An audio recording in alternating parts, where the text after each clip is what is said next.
we've been remiss to this point. We're an hour and 10 minutes into the show. You were at the game. Mm-hmm. I want to get more detailed your thoughts, and I really wanted something really struck me last night. Jacoby Brissett in the postgame was fighting back tears. Yeah. Before the game, Aditi, who did an unbelievable job, which we knew she would, I think it was Aditi who told this story. She said she had asked Jacoby, "Are you nervous?" on Saturday night for their press meeting. And he said, "About what?" And she said, he really is just taking this. But it was obvious after the game by his show of emotion, this is a big deal to him. What did you make of all of that? I was in the locker room, so I wasn't in his press conference. Have you heard it? Yeah, obviously. Okay, I just saw as it, good. heard Like, what's your takeaway from that? I think he's just overwhelmed by the moment that he's in. He probably never thought he was going to have an opportunity to start again. Right. You know, I mean, he's, as Bull has said 100 times today, he's not a starting caliber NFL quarterback for the most part. Yeah. And I think just it's a lot of emotion.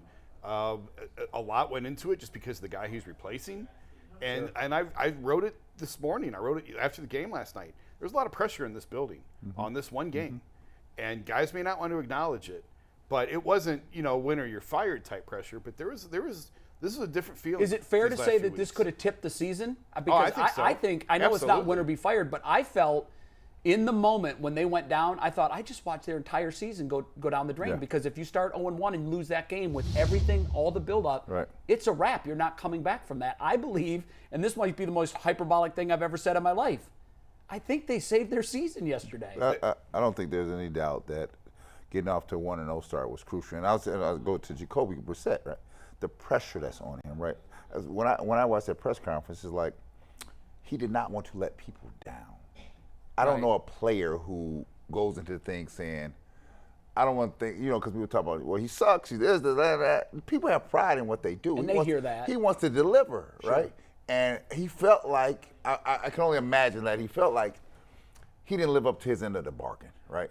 And that's why I go back to the last 2 minutes, Jason. Yeah. Because he saved that. He did, absolutely. He did not panic, right? He completed two huge balls. Because if you look at the sideline, Jay, there was panic on the sideline because we had been here before. Yeah. They were like, oh, here it comes. He had it, though, not with this organization. Here it comes. And everybody else relaxed, didn't they, G? I remember, we were playing in college, and I remember we were playing Iowa State, and they had Seneca Wallace, and they had the biggest offensive lineman I've ever seen. And we playing these people at home, and 2 defensive linemen get hurt. And mind you, I'm only like 270. They say, G. Bush, you going to play nose tackle today. I said, what? I don't go below guards. I stay outside. I'm outside the tight end. And I could just remember going back and telling my dad, like, hey, man, I don't know, man. He said, man, you all you got to do is just go in there and don't embarrass yourself, right? And I knew the gravity, and I kind of compared to Jacoby Brissett. Right. When you got a team that has aspirations, right, and you knew, and you know the turmoil, and you know what's involved, and you know the type of talent you got, you just want to say, don't screw it up. Get out here and just be a man about the situation. And the thing that I loved, the fact was, he didn't give him the turnover. He only had 1 sack.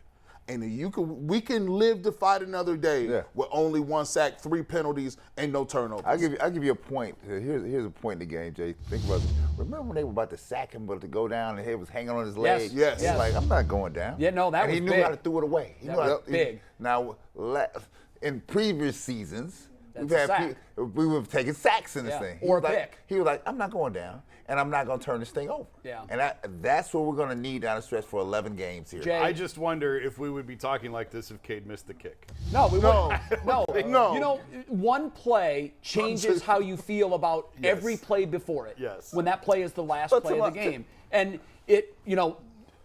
winning hides warts. Yes. And I think what we're here to do today is to talk about those because this team is who they are. They're a run football team that is, I think, defensive dominant, and that combination, you can win that way.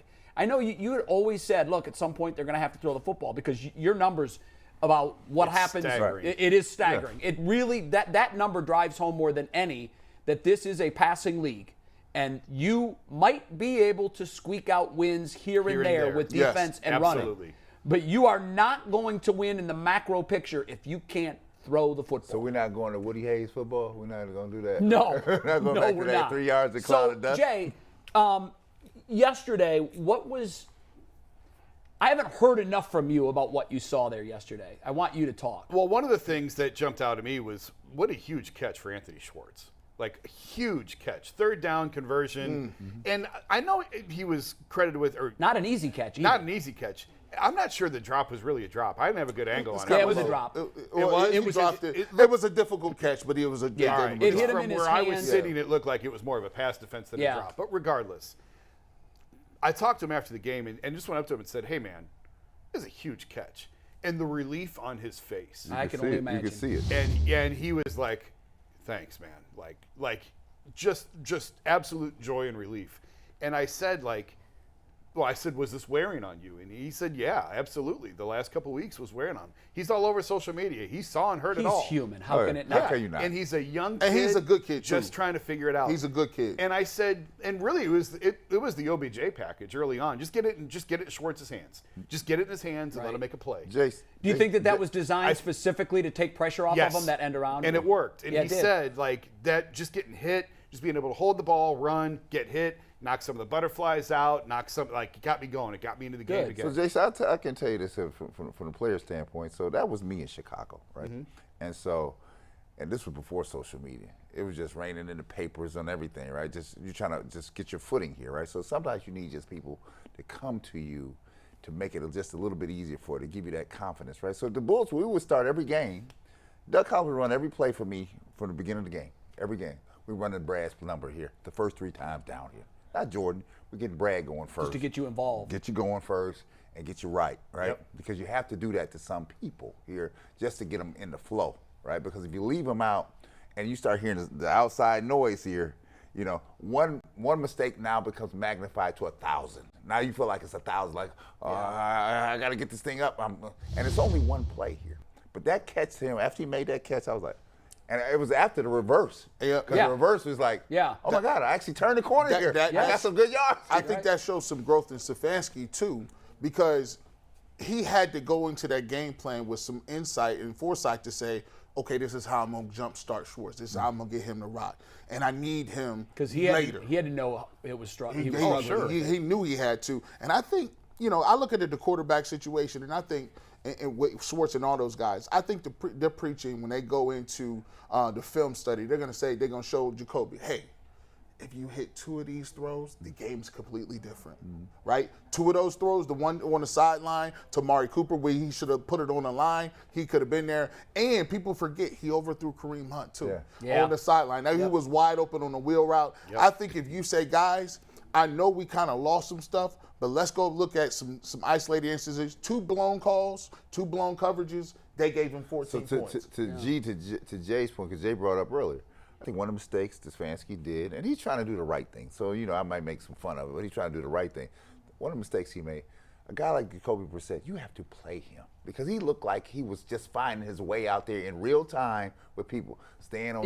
You mean going back to the preseason? Yes, he has to. Some people just have to get work. He just has to stay working, right? He's not a guy. Did it come up in post game at all? Whether or not he had regrets for not using him more in preseason? Not with Kevin. I did talk to a couple guys on the offensive side of just early on, the play clock running down, having to burn a timeout. That was really guys not frustrating. knowing where to go. I'm like, guys, he's doing this and doing that. This is get over here. The 4th play of the season. How do you not know where you're supposed to be lined up? And it was really a problem through much of the first half. And I asked a couple of guys on the offensive side, does this have anything to do with not playing in the preseason? And the answer is basically no. It's really more of a that stuff you do in practice. The preseason really is. I know, but the only reason that players aren't going to say, "Yep, we should have played more," because then it goes back to the coach. But having the clock, I always say it's not really about. They're not going to get anything out of it. They're not going to become better players. They're going to become a better group together. Be in sync. It's all about the real synchronization, the realness of the show, the true dress rehearsal. And I just think that that's invaluable. But Jay, and they didn't get it. To your point, it has to be done in real time. Yes. You cannot simulate it in practice. I don't care how hard we go in practice. You can try, but you don't have the crowd. Same. You don't have any right. of it. It's not the nerves. I think they have to play together on the road. Not that preseason crowds are hostile. You have to sit here in real time because you're processing things in real moments here, and that's what happened. I mean, how many times did we go down to the clock? It was like the last 2 seconds. Too many. Before he was like, snap, I was snap the all day ball. long. I'm saying, snap it, snap it, snap it. Well, just let me ask you this question. What was the energy like in the locker room? The energy of the overall field? Because to me, I think we came off the offseason and it was a little doom and gloom because of the whole Watson thing. I think that just put a weight around everybody because we just talked about it, the fans as well. But you said something to me before we got on air. You said, hey, it was 50% Browns in the building down there. The Browns fans was going crazy. The whole upper deck was orange. Yeah. To me, it just feels like, even though they got a backup plan, it feels like the energy is, they think that they can win. They really think that they can do some things with a backup quarterback to Washington gets back. Oh, there was exuberance in the locker room post-game. They were thrilled, obviously, with winning that game and everything that went into that game, Right. specifically because of the Baker. And I talked to some guys who felt like, yeah, man, we botched a lot of things on offense, but that's a good thing because we can get better. Like these are things that we can fix. Everything that we saw is fixable, and we can. I don't know if the quarterback play is fixable or not, but they and this wasn't. And when I try and talk to people in the locker room, I don't do okay. I'm a reporter. Here's the recorder. Everything you're saying is on the record. Like I try and just have casual conversations with guys, and it lets their guard down. They're a little bit more open, I think, and honest. But yet they were still really positive, obviously because they won the game and feeling like, hey, man, a lot of the stuff that we messed up, we can clean up. It's the equivalent of a hitter in the 9th inning with 2 outs in the winning run on base, looking at strike 1, looking at strike 2, fouling off strike 3, watching the first baseman drop the ball, and now you get another pitch, and you hit it over the fence. And so you literally go from the depths of despair, right. because that's where they were with a minute 13 on the clock. That entire sideline was like, our biggest nightmare just happened. Yep. The guy that we ran out of here and we got rid of and has been smack talking us just scored 17 on us in the 4th, and we're going to start 0-1. That's where they were. Crazy. And then they got one more pitch, and Cade York hit it out of the park.